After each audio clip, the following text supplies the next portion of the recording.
매일 아침 책 읽기로 하루를 시작하는 행복 습관, 미라클 독서입니다. 오늘 함께 읽어볼 책은 다산의 마지막 질문. 내 인생에서 단 하나의 질문만 남기고 싶다. 조윤재 지음, 청림 출판에서 펴낸 책입니다. 시작하는 글. 다산은 이렇게 질문했다. 천하에는 두 가지 큰 기준이 있는데 하나는 옳고 그름이요. 또 하나는 이익과 손해다. 이 두 가지 큰 기준에서 네 종류의 큰 등급이 생긴다. 옳은 것을 지켜서 이익을 얻는 것이 가장 큰 등급이요. 옳은 것을 지켜서 해를 받는 것이 그 다음이며 나쁜 것을 쫓아 이익을 얻는 것이 그 다음 등급이다. 가장 나쁜 등급은 나쁜 것을 쫓아서 해를 받는 것이다. 너는 지금 내게 필천에게 편지를 보내 용서를 빌라 하고 또 강가와 이가에게 애걸하라고 하니 이는 세 번째 등급을 구하고자 하는 것이나 끝내는 네 번째 등급으로 떨어지고 말 것이다. 내가 무엇 때문에 그런 짓을 하겠는가? 기약 없는 귀양살이. 언제 끝날지 모르는 척박한 삶에서 다산은 지쳐갔다. 세속에 빠져 학문의 길에서 떠났으나 이제야 여가를 얻게 되었다고 담대하게 귀양에 임했지만 세월 앞에서 무너지는 몸과 마음은 어쩔 수가 없었다. 마음은 수시로 어디론가 떠나버려 잡념이 천갈래 만갈래로 흩어졌고 중풍은 점차 심해져 오한과 마비에 시달렸다. 지필에 매진하여 앙 다물었던 버릇 때문인지 이도 하나둘 빠져 음식을 먹기도 힘들었다. 다산 자신은 물론 누가 보아도 살 날이 얼마 남지 않았음을 직감하게 했다. 이러한 아비의 상황을 보다 못한 큰아들이 편지를 보냈다. 그 당시 실권자이자 다산을 미워했던 홍이호, 강준음, 이기경 세 사람에게 용서를 구해 귀양을 면해보고자 하는 효심에서였다. 그 당시 다산은 죄인의 명부에서 빠져 고향으로 돌아올 수 있었으나 원한을 품은 이들의 반대로 돌아올 수 없는 상황이었다. 심지어 이들은 천사람을 죽이더라도 정약용을 죽이지 않으면 소용이 없다라고 모의했던 적도 있었다.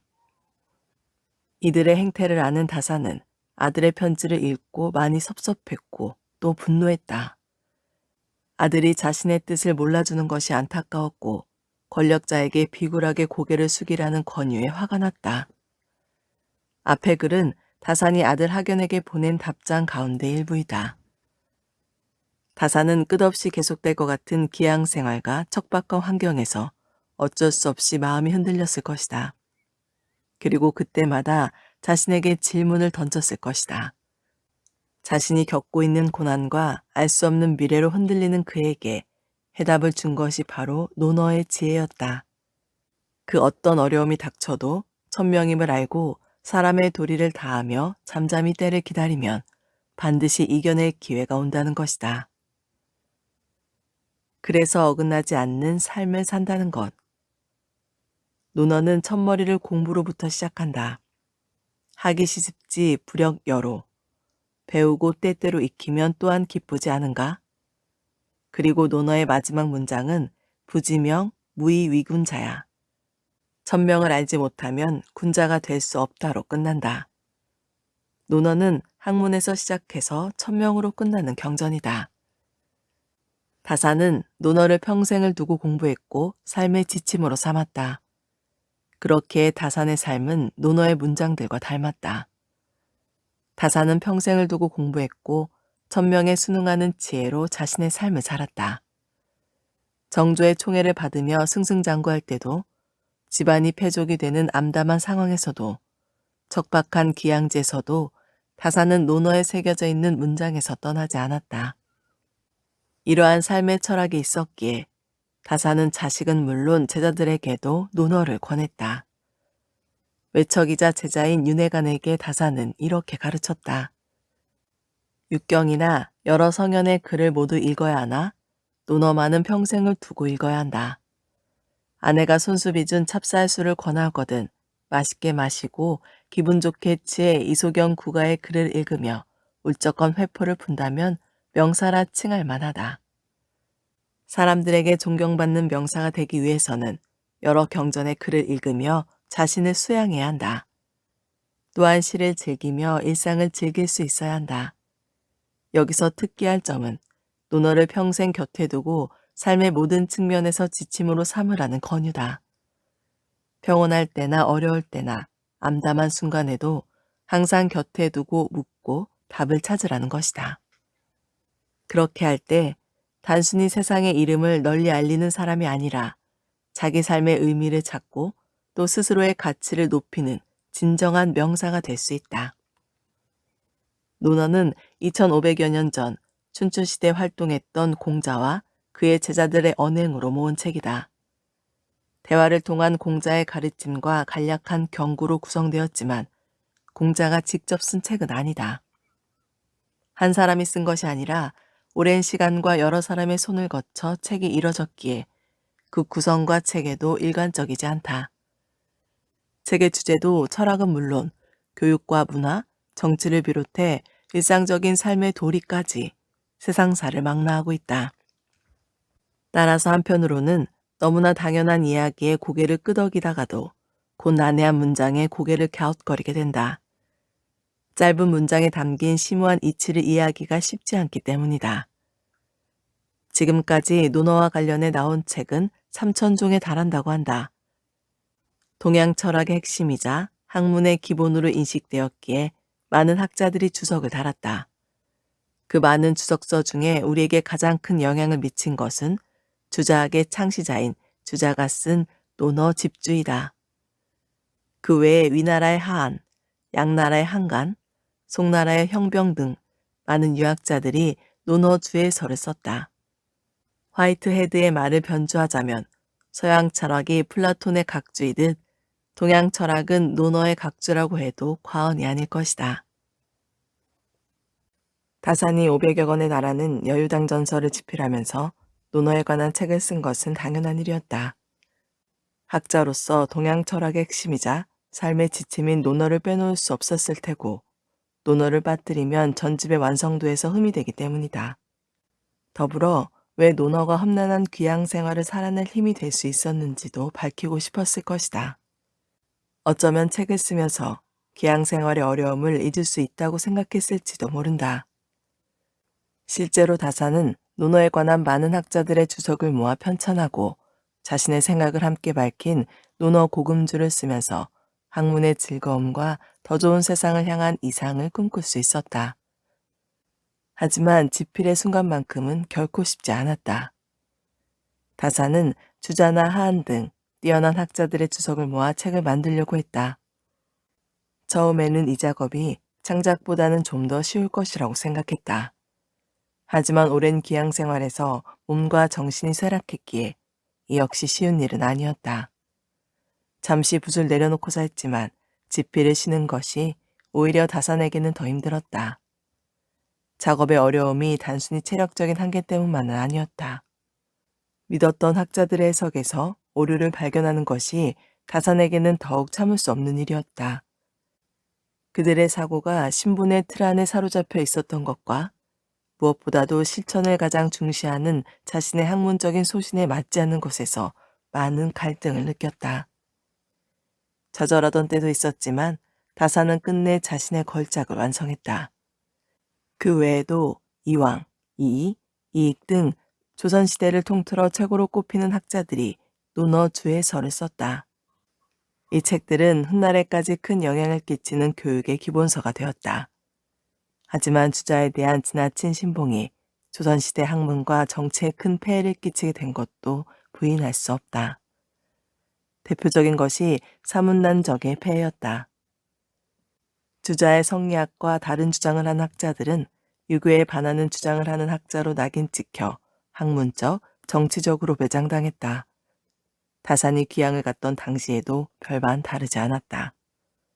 하지만 다산은 학문의 주체성과 진실성에 있어서는 결코 타협하지 않았다. 설사 주자의 해석이라고 해도 아닌 것은 아니라고 분명히 밝혔다. 이는 맹자가 말했던 진신서즉 불여무서, 서경을 맹신하는 것은 서경이 없는 것만 못하다는 학문적 소신과도 일치한다. 맹자가 서경의 과장된 면을 비판했던 것처럼 다산 역시 주자의 해석을 무조건 신봉하는 학문적인 풍토를 받아들일 수 없었다. 논어의 반만 읽어도 세상의 이치를 꿰뚫을 수 있다. 논어에 담겨있는 가르침은 간략하면서도 함축적이다. 공자가 말했지만 그 뜻을 분명하게 밝혀주지 않은 것도 많아서 그 해석이 제각각일 때가 많았다. 하지만 누구에게나 공통적인 지향이 하나 있다. 바로 다산이 말했듯이 논어를 통해 가장 높은 단계의 기준을 얻는 것이다. 가장 옳으면서도 가장 이익이 되는 것. 여기서 이익이란 세속적인 성공이 아니라 자신의 학문과 수양에 도움이 되는 것을 가리킨다. 논어는 누구에게나 보편적으로 적용되는 사람됨의 근본을 말하고 있다. 그래서 논어에 담긴 내용을 거칠게 요약하자면 옳고 바른 길을 살아가면서 자기 삶을 가장 유익하고 충실하게 채울 수 있는 법이다. 논어가 주는 또 한 가지 가르침은 변화다. 공자는 아침에 도를 들으면서 저녁에 죽어도 좋다 라고 했다. 도에 대한 공자의 열망을 말하는 것이지만 공부를 통해 반드시 변화해야 한다는 당위성도 함께 말하고 있다. 죽었다 깨어날 정도로 변화하지 않으면 진정으로 도를 깨친 것이 아니라는 것이다. 성리학의 철학적인 근거를 제공했던 이정 형제는 논어를 읽되 읽은 후에도 같은 사람이라면 그는 논어를 읽지 않은 것이라고 말했다. 그들은 17세부터 논어를 읽었는데 읽을수록 깨달음의 맛이 깊고 길었다고 한다. 깨달음을 얻었다면 당연히 삶은 변화할 수밖에 없게 된다.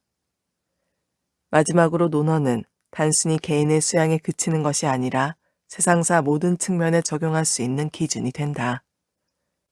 이는 반부논어 치천하, 논어의 반만 읽어도 천하를 다스린다의 고사가 잘 말해준다. 조보는 송태조 조광윤을 도와서 천하를 통일하는 데 큰 공을 세웠지만 그 학문이 깊지는 않았다. 하지만 그는 태조의 뒤를 이어 황제가 된 태종까지 보좌하며 훌륭한 정치를 펼쳤다. 학문이 깊지 않은데도 재상의 자리에 올라 승승장구하자 많은 사람들이 입방하에 올렸다. 태종이 그 소리를 듣고 공부를 권하자 그는 이렇게 말했다. 신이 하는 바로는 만사가 논어에서 벗어나지 않으니 그 책의 절반으로는 태종을 도와 나라를 세웠고 나머지 절반으로는 폐하를 도와 태평성대를 이루게 하겠습니다. 논어를 통해 집권과 통치의 지혜를 모두 얻을 수 있다는 것이다. 실제로 그가 죽은 후 서재에는 논어 단 한 것만이 꽂혀 있었다고 한다. 오래전 이야기지만 이 원칙은 옛날에 그치지 않는다. 오늘날에도 논어를 통해 자신의 분야에서 일가를 이룬 사람이 많다. 특히 국가 경영뿐만 아니라 기업 경영에도 지침이 될 수 있다. 삼성의 창업자 이병철 회장의 경영 필독서는 논어였다. 일본 근대 자본주의 아버지로 불리는 시부사와 에이치는 논어를 통한 기업 경영을 강조했으며 논어와 주판이라는 책을 집필하기도 했다. 여기에 청쿤그룹 회장인 리자천까지. 동양을 대표하는 이들 기업인들은 하나같이 논어를 통해 기업을 경영하고 큰 발전을 이뤘다.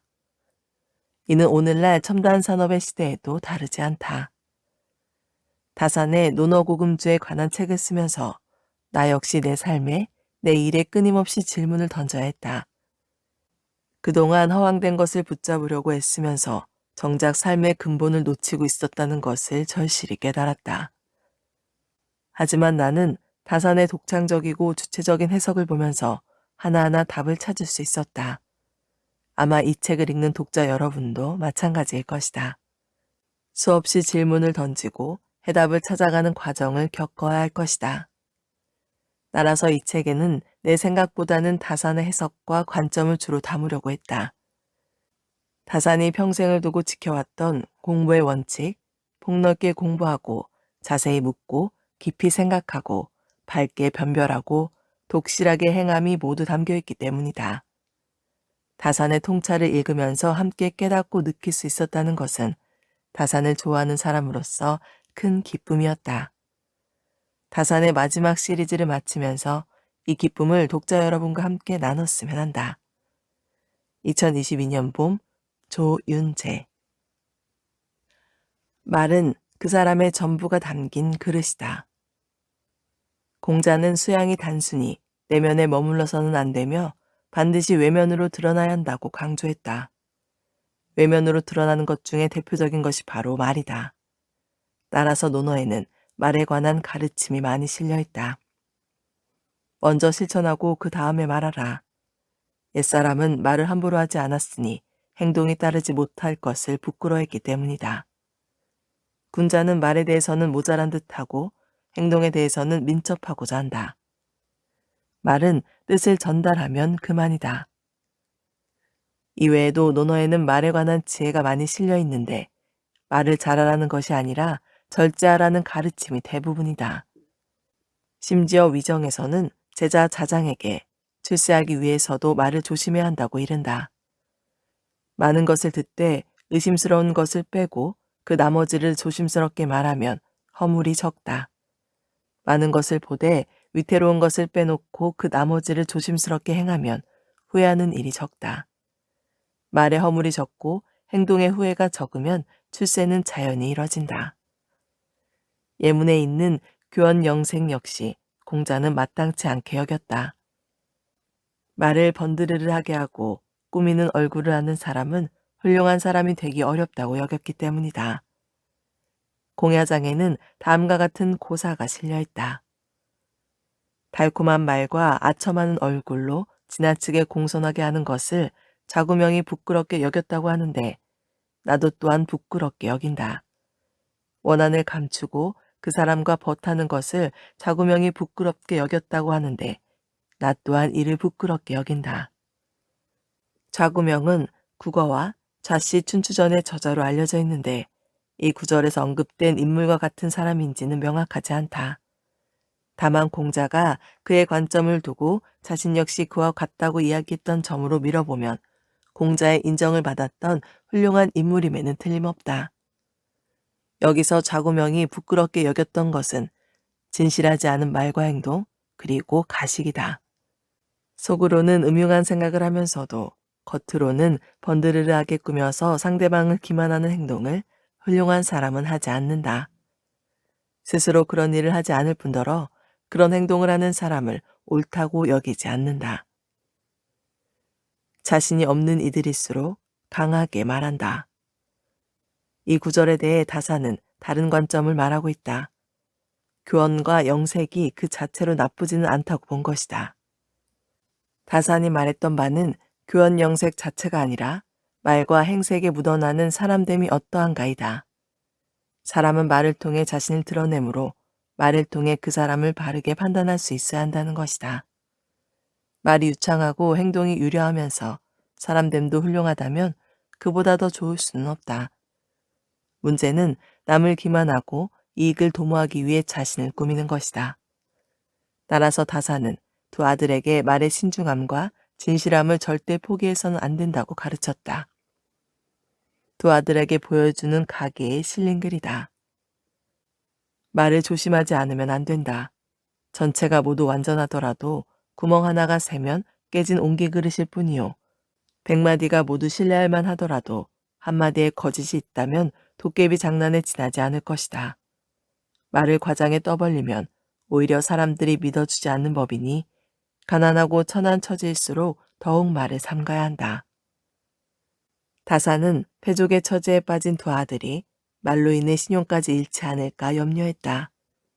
아무리 높은 경지를 쌓았더라도 거짓되고 경솔한 한마디 때문에 한순간에 무너질 수도 있다.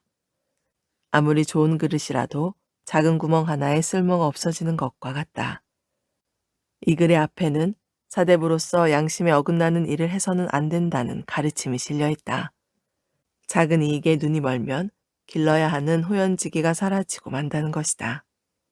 다사는 빈궁에 처한 두 아들에게 호연지기와 말의 신중함을 특히 강조했다.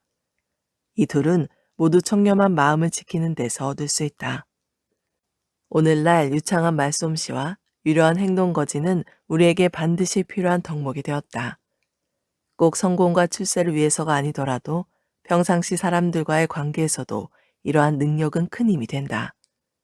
따라서 누구나 이런 능력을 익히려고 노력하지만 말이란 기교가 아니며 배워서 익힐 수 있는 것이 아니다.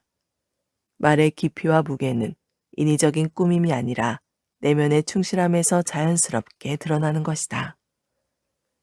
말에는 그 사람이 거쳐온 삶이 담겨 있다. 그래서 말을 한다는 것은 인생을 건다는 것이기도 하다. 만 권을 빨리 읽기보다 한 권을 제대로 읽는 것이 어렵다. 다사나 해석에서 면밀하고 분명한 근거가 있는데 그 핵심은 바로 배움과 생각의 균형이다. 그래서 다사는 둘 사이를 적절하게 조절하지 못하면 공부는 완성될 수 없고 반드시 어려움에 처하게 된다고 경계했다. 오늘날에도 마찬가지다. 우리가 아는 공부 역시 이러한 함정에 빠지기 쉽다. 특히 우리가 공부에 대해 많이 오해하고 있는 부분이 바로 여기에 있다. 단순히 지식을 머릿속에 집어넣기만 해서는 그 지식의 명확한 의미를 알 수 없다. 당연히 삶에 적용하거나 일에 활용하기도 어렵다. 지식은 많으나 융통성이 없는 사람이 바로 여기에 해당한다. 반대로 아무런 지식 기반이 없이 생각에만 깊이 빠진다면 얕은 생각에 그치고 만다. 주로 재치는 있으나 공부를 게을리하는 사람이 많이 기대는 변명이다. 지식의 뒷받침 없이 그때그때 임기응변과 얕은 꾀에만 의존하면 속된 말로 잔머리만 쓰는 사람이 되는 것이다. 다사는 이러한 공부 방식에서 벗어나 지식을 쌓는 것과 사유를 병행하는 방법을 생각했다. 바로 초서 독서법이다. 초서 독서법은 단순히 글을 읽으면 공부하는 데 그치지 않고 중요한 것을 뽑아 글로 쓰면서 공부하는 방식이다. 물론 이렇게 하면 빠른 독서는 불가능하다. 하지만 공부를 하며 스스로 생각할 수 있다. 다사는 제자와 자식들에게도 초서 독서법을 권했다. 두 아들에게 답한 편지에 있는 글이다. 책을 가려 뽑는 초서의 방법은 나의 학문이 먼저 확립된 뒤에야 옳고 그름을 판단할 수 있는 저울이 마음속에 있어 취하고 버림이 어렵지 않게 된다. 무릇 한 권의 책을 얻더라도 내 학문에 보탬이 될 만한 것을 뽑아 기록해 모으고 그렇지 않은 것은 눈길도 주지 말아야 한다. 이렇게 한다면 비록 100권의 책이라도 열을 공부에 지나지 않는다. 초서 독서는 나 또한 고전을 공부하면서 익히 도움을 받은 공부법이다. 특히 빠른 독서보다 깊은 이해를 새겨야 하는 고전 공부에서 큰 도움이 됐다. 덧붙여 한 가지 더 이점이 있다. 기록해둔 내용은 앞으로 새로운 책을 쓸 때마다 좋은 자료가 된다. 따로 자료를 찾느라 시간을 보내지 않아도 되기에 지필에 이처럼 좋은 방법은 없다. 이것이 바로 앞서 말했던 옹고의 지신의 지혜라고 생각된다. 고전을 통해 새로운 것을 아는 것, 생각하며 공부하는 이점이란 바로 이런 것이 아닐까. 책을 읽으며 함께 받았으면 종이가 아니라 몸에 책이 새겨진다. 나를 지키는 것은 결국 나 자신이다. 다산의 가르침은 그 기준이 높다. 그의 글을 소개하고 있는 나 역시 그 기준이 버겁게 느껴진다. 다른 유학자들의 말처럼 좋은 곳을 택해 거처하는 것은 잘 선택하는 안목만 갖추면 되니까 가능할지도 모르겠다. 이에 반해 어떤 곳에 거하든 그 환경을 이겨내고 그곳에 선한 영향을 끼치는 것은 결코 쉽지 않은 일이다. 그러나 살다 보면 환경을 마음대로 선택할 수 없는 순간을 한 번쯤 겪기 마련이다. 다산의 삶이 그것을 잘 말해준다. 인생의 성공을 구가하던 마흔쯤 기약할 수 없는 기한길에 오를 줄은 그 자신도 몰랐을 것이다. 다산이 말하는 바가 바로 이러한 상황이다. 맞닥뜨리게 된 최악의 상황은 자신이 선택한 것은 아니지만 그 앞에서 끝까지 자신을 바로 세울 것인지 자신을 굽히고 타협할 것인지 아니면 아예 포기할 것인지는 다름 아닌 자신의 선택이다. 다사는 스스로의 삶을 통해 그 해답을 보여준다. 척박한 기항지에서 인생의 가장 밑바닥에서 묵묵히 자신의 길을 가는 뒷모습으로. 부에 휘둘리니 부를 더럽다고 착각한다. 부에 관해 일찍이 다사는 이렇게 말했던 적이 있다. 제자 윤윤경에게 준 가르침이다. 태사공이 말하기를 늘 가난하고 천하면서 인의를 말하기 좋아한다면 이 역시 부끄러운 일이다 라고 했다. 공자의 문화에서는 재리에 대한 이야기는 부끄럽게 여겼으나 자공은 큰 부자가 되었다. 그러므로 생활의 수단으로는 원포와 목축만한 것이 없다. 그리고 연못이나 못을 파서 물고기도 길러야 한다. 다산이 왜 위대한 실학자인지를 잘 보여주는 가르침이다. 당시 풍조는 집안이 몰락해 밥을 굶을지언정 선비라면 이른바 천한 일을 하지 않는 것을 당연히 여겼다. 하지만 다산이 보기에 가족들이 밥을 굶더라도 짐짓 뒷짐을 지고 아무런 노력도 하지 않는 태도는 그저 미련한 것이었다. 이는 올바른 도리에 대한 해석이 달랐기 때문이다. 다산에 따르면 올바른 도리란 신분에 매여 신분의 노예가 되는 것이 아니라 농사나 원예 등 어떤 일을 하더라도 가족을 먹여 살리는 것이다. 예문에서 올바른 도리라고 했던 것은 바로 인이다. 이어지는 구절에서 어떤 일을 하더라도 인을 떠나서는 안 된다고 한 것이 이를 말해준다. 공자는 인으로 다스려지는 세상을 추구했고 개인의 수양 역시 인을 얻고자 함이라고 가르쳤다. 여기서 다사는 인을 다시 명쾌하게 정의해준다. 인이란 사람과 사람 사이에서 그 도를 다하는 것이다. 자식이 어버이를 섬기고 난 뒤에 효라는 이름을 얻고 젊은이가 어른을 섬기고 난 뒤에 제라는 이름을 얻고 신하가 임금을 섬기고 난 뒤엔 충이라는 이름을 얻고 목민관이 백성을 잘 살게 해준 뒤에 자라는 이름을 얻으니 인을 버리고 어찌 이름을 잃을 수 있겠는가. 인이란 세상 모든 일의 근본이다. 인을 이루는 것은 각 사람들이 모두 자신의 본분에 충실한 것이다. 이렇게 할 때 사람들은 올바른 도리에 걸맞게 행동하게 되고 당연히 좋은 세상이 이뤄진다.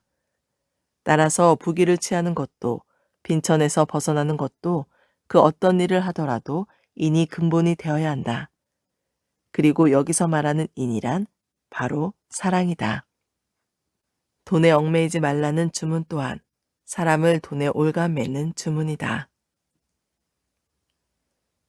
오늘 미라클 독서는 여기까지 읽도록 하겠습니다. 오늘도 함께 해주셔서 감사합니다.